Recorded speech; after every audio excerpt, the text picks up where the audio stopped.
Buenas noches. En esta instancia hablaremos sobre el cáncer de cuello uterino. Esta permite hacer o aspira a ser una primera aproximación al tema, un tema amplio, muy vasto, que requiere un seguimiento, requiere un aprendizaje, un estudio y una comprensión del mismo para poder llegar a la dimensión del tema tan importante que estamos hablando.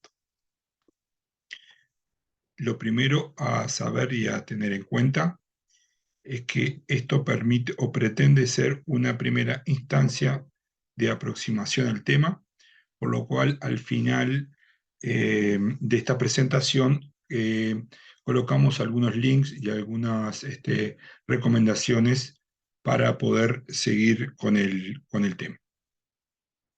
Desde el punto de vista epidemiológico, en nuestro país es el tercer lugar en la incidencia en cáncer, el cáncer de cuello, luego del cáncer de mama y el colorectal. De los datos que obtenemos en el periodo 2013 al 2017, se diagnosticaron un promedio de unas 300 mujeres por año, de las cuales fallecieron aproximadamente unas 140 por año, según los registros existentes del Registro Nacional de Cáncer de Uruguay. La incidencia ajustada es de 14 mujeres cada 100.000 y una tasa de mortalidad que ronda alrededor del 5,6 por 100.000 mujeres. ¿Por qué hacemos hincapié en la importancia del tema? Porque es uno de los pocos cánceres los cuales tienen una fácil accesibilidad y es ligeramente fácil poder llegar a él y hacer un diagnóstico. Primero, pues accesible a la exploración y al examen físico. Eso es importantísimo tenerlo en cuenta. Sabemos que ya con realizar el examen físico y la colocación de un espéculo, podemos llegar a diagnosticarlo o por lo menos tener la sospecha del mismo. Otro hecho importante desde el punto de vista epidemiológico es que es un estudio, un cáncer, es una patología que tiene estudios de tamizaje y de screening que son accesibles, que se pueden realizar en cualquier consultorio, en cualquier parte, y esto permitiría disminuir aún más la incidencia y la causa de muerte. Esta enfermedad tiene lesiones precursoras. Cuando hablamos de lesiones precursoras, después ustedes van a leer y van a comprender que son aquellas que permiten anticiparnos y llegar antes que esté conformado o esté diagnosticado el cáncer. Y un hecho no menor y fundamental es que tenemos medios farmacológicos y no farmacológicos para la prevención de dicho cáncer. En la prevención tenemos que decir que es un tumor maligno en el cual se conoce una etiología y en el cual sabemos que tiene un ciclo natural de evolución. Esto es otro hecho importante a tener en cuenta.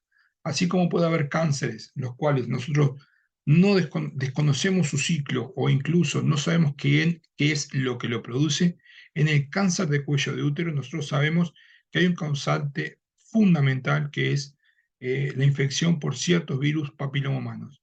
Virus del papiloma humano es un virus que tiene una gran familia de más de 120 genotipos, los cuales un número no nada despreciable, un número que andaría en torno a los 30, 40 tipos de genotipos, son transmitidos por vía sexual, ¿ah? Y muchos de ellos se vinculan directamente con el desarrollo de cáncer de cuello de útero. Es lo que conocemos como los virus papilomahumanos de alto grado, ¿ah? O de alto riesgo, que están relacionados con el cáncer de cuello, están relacionados con patología de vagina, están relacionados con patología de vulva.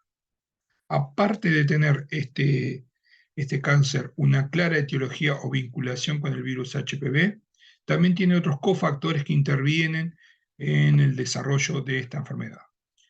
Por ejemplo, el hábito tabáquico, aquellas enfermedades o estados de inmunocompromiso o inmunosupresión, por ejemplo, el HIV-Sida, los pacientes que tienen, en este caso los pacientes que tienen trasplantes, que están tomando o recibiendo inmunosupresores durante mucho tiempo, la presencia de un mal medio socioeconómico y así como el antecedente de las lesiones premalignas de alto grado. El cáncer de cuello se produce por la infección persistente de ese virus, ¿tá? Produce lesiones que son asintomáticas, son lesiones subclínicas, lo que conocemos con lesiones premalinas de alto grado, que después van a ver en la bibliografía que se describen como HSIL. Este proceso evolutivo puede llevar varios años en desarrollarse, por eso es importante la realización de controles ginecológicos periódicos. Como un elemento de prevención, también hacer hincapié y comentar la importancia de las vacunas, ¿sí? Las vacunas que en nuestro medio hay dos tipos, bivalente y tetravalente, que actúan sobre los serotipos más frecuentes vinculados con el cáncer de cuello uterino. Tienen una elevada eficacia preventiva, ¿sí? En torno al 100%, sobre todo para las lesiones que son persistentes o lesiones premalignas. No elimina el riesgo de cáncer de cuello, lo reduce, pero no lo elimina, por lo tanto es importante que aquellas mujeres y ahora hombres que están recibiendo o reciben o pueden recibir la vacuna, sepan que los controles se tienen que seguir realizando. ¿tá? No ha demostrado reducir la incidencia de cuello, pero sí las lesiones, ¿tá? Y no tiene una eficacia terapéutica cuando el cáncer ya está diagnosticado. Van a ver por ahí, se van a familiarizar mucho durante el curso de lo que son las guías clínicas de tamizaje de cuello, elaboradas por la Comisión de Lucha contra el Cáncer, por el Ministerio de Salud Pública, conjunto con las clínicas ginecológicas, las cuales se están implementando desde hace algunos años en el screening de cuello uterino a través del estudio de la colpocitología oncológica con técnica de Papa Nicolau. Lo realizamos a partir de los 21 años hasta los 69-70. Está puesta en la guía de manera general, después veremos algunos tipos de cambios que puede haber con respecto a cada paciente. Se decide hacer cada 2 o 3 años esta prueba, ¿tá? Y algunos cambios de manera general para que ya vayan familiarizándose. Está vinculado con si la paciente tiene o no lesiones premalignas, si está en estado de inmunodepresión, el uso de tabaco o si ha presentado o tiene otro tipo de infecciones de transmisión sexual. Ahí cambia un poco el screening a través del uso del Papa Nicolau. Nos familiarizaremos después con cómo se realizan estos estudios, qué importancia tienen, veremos qué es lo que significa un método que sea de screening, ¿sí? Veremos qué es la colpocitología oncológica con técnica de Papa Nicolau, que es el nombre correcto de llamar al estudio. Veremos cómo se hace, qué importancia tiene la colposcopía, así como el tamizaje del virus HPV. Como cabe recordar, como en todo cáncer, tenemos la posibilidad de realizar un screening primario, secundario y terciario en el cáncer de cuello uterino. Esto es una idea de cómo vemos el tamizaje del cuello o de eventuales lesiones de cuello a través del Papa Nicolau, que es un estudio citológico, ¿sí? Solamente vemos células, nos permite guiarnos hacia que pueda haber algún tipo de lesión en el cuello. Tenemos la colposcopía, que es un estudio histológico, nos permite ver, topografiar dónde puede estar esa lesión, mediante unas técnicas que después veremos y aprenderemos, y nos permite tomar la muestra de biopsia, que es en definitiva la que nos va a determinar el diagnóstico y si existe o no lesiones constituidas o si existen lesiones precursoras. Ahí agregamos lo que sería la tipificación viral como un elemento más de estudio.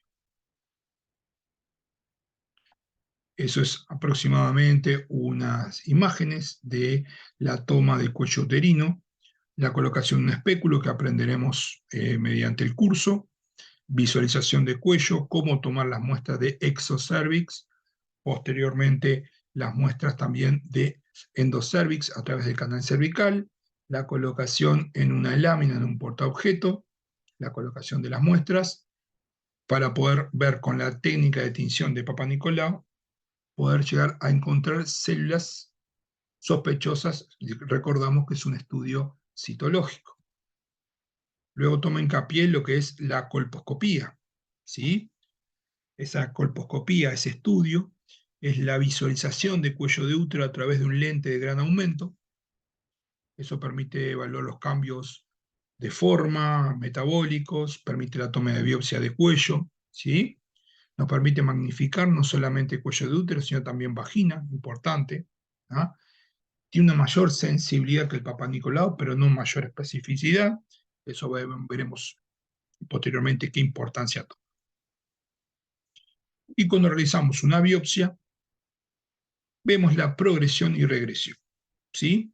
Acá en la parte superior veremos un corte de un tejido, ¿sí? Es un tejido histológico, ¿sí? En lo que vemos una capa mucosa, ¿sí? Una membrana basal, ¿sí? Esto sería un tejido que no se encuentra infectado. La acción del virus HPV determina la infección en el tejido y dependiendo del espesor que comprometa dicha infección, que lo vemos a través de la muestra biópsica de tejido, recordamos que la biopsia es un estudio histológico, esto nos permite ver, de acuerdo al compromiso que tienen las capas que va comprometiendo el epitelio, por determinar si es una lesión tipo 1, tipo 2 o tipo 3. Carcinoma sin 1, sin 2 o sin 3, lo que se conoce como displasia leve, moderada o severa. Luego, cuando la membrana basal está comprometida, ya lo conocemos como carcinoma in situ y luego veremos que dependiendo de la profundidad que tenga dicho compromiso, hablaremos de un cáncer en estadio 1. A tener en cuenta para ustedes que recién están comenzando, muchas de estas lesiones pueden regresar, ¿sí? Podemos tener pacientes que tienen por estudio de Papá Nicolau y por estudio de biopsia, planteamos que tenga una displasia leve. Estas lesiones, que son muchas veces de seguimiento, pueden eliminarse o pueden regresar a estadios anteriores. Cuando hablamos de una prevención primaria de un cáncer de cuello uterino, hablamos de la educación en salud y derechos sexuales, hablamos de un inicio precoz en la relación sexual, por lo tanto la parte de educación es fundamental, en el número de parejas, en la utilización importante de métodos de barrera, así como la utilización de vacunas.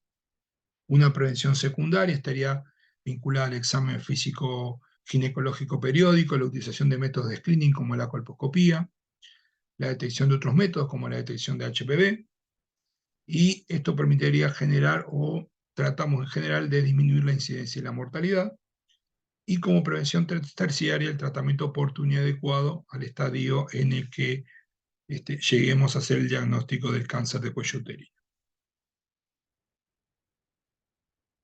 Ahí estamos viendo lo que sería una prevención primaria y una prevención secundaria, la infección por el HPV, la displasia leve, conocemos como lesión de bajo grado, ¿sí? Displasia leve sin 1, la displasia cervicales de alto grado sin 2 o sin 3, y posteriormente el cáncer invasor.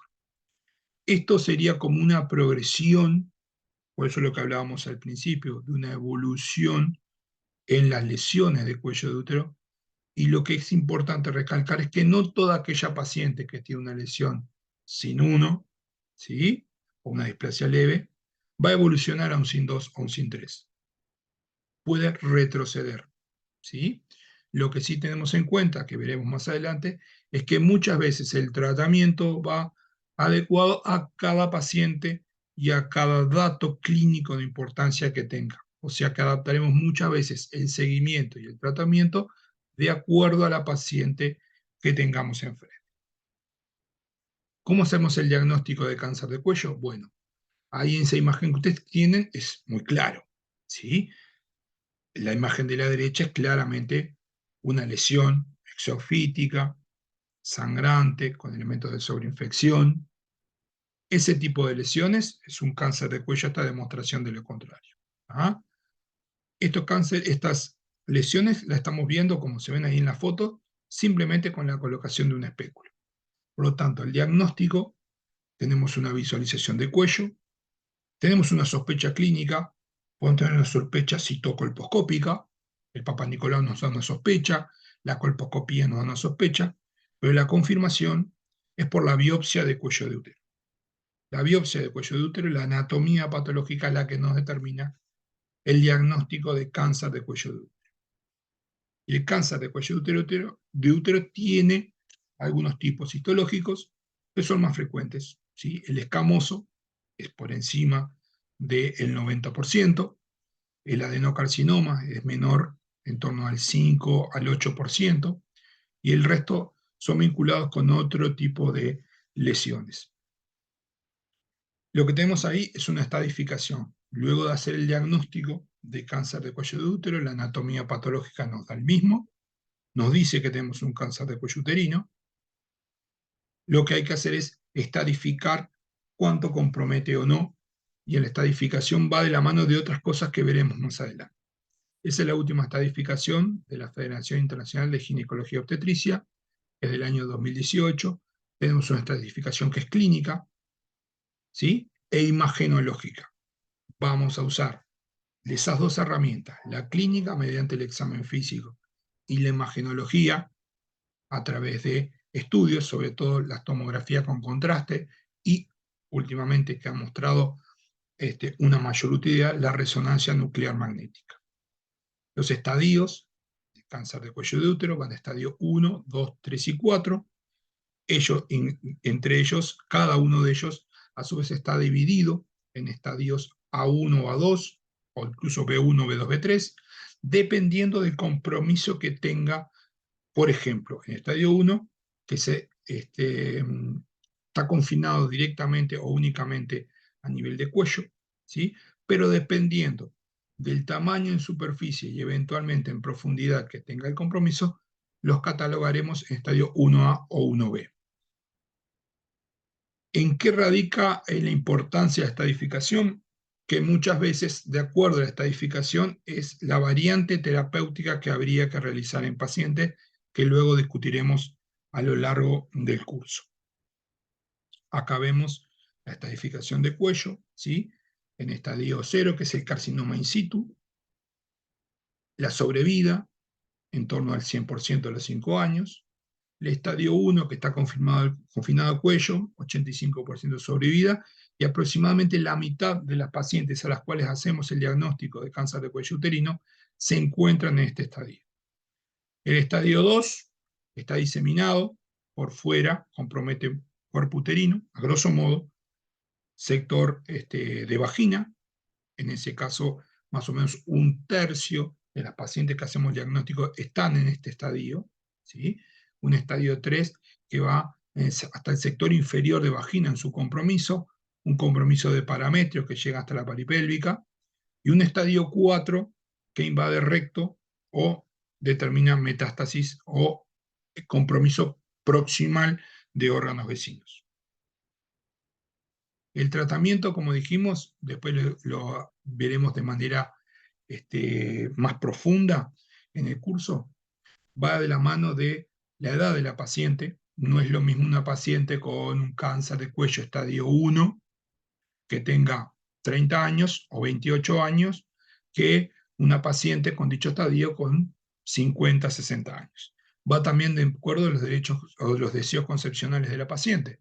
Si la paciente tiene un estadio 1, un estadio 1A o un estadio 1B, pero no tiene hijos, quizás el tratamiento que le propongamos a esa paciente sea diferente a una mujer que ya tiene una paridad satisfecha. También va de la mano de estadificación. No es lo mismo un cáncer de cuello que compromete únicamente el cuello del útero y una lesión microinvasora, que después veremos qué significa, a si esa lesión o ese cáncer tiene un estadio 3 y ya compromete los parametrios, por ejemplo. E incluso dentro de pacientes que tienen estadios similares y edades similares, muchas veces el tipo de procedimiento o tratamiento que se propone o se plantea puede variar. Muchas veces son tratamientos quirúrgicos iniciales y luego se realiza radioquimioterapia. Muchas otras pacientes reciben primero quimioterapia y luego los procedimientos quirúrgicos, ¿sí? O el momento de realizar la oportunidad de las mismas. O cómo realizar ese procedimiento quirúrgico. lo realizamos a través de una laparotomía o lo realizamos a través de una laparoscopía. Por lo tanto, muchas de estas pacientes van de la mano de la discusión entre un equipo multidisciplinario para poder tener a medida de cada uno el mejor tratamiento con la mejor tasa de curabilidad y sobrevida. Acá dejamos algunas páginas, direcciones con material actualizado para discusión y bueno, estamos a las órdenes. Cualquier cosa de materiales que quieran discutir, de materiales que consigan y de sacarse dudas, nos encuentran en la clínica y estamos a las órdenes.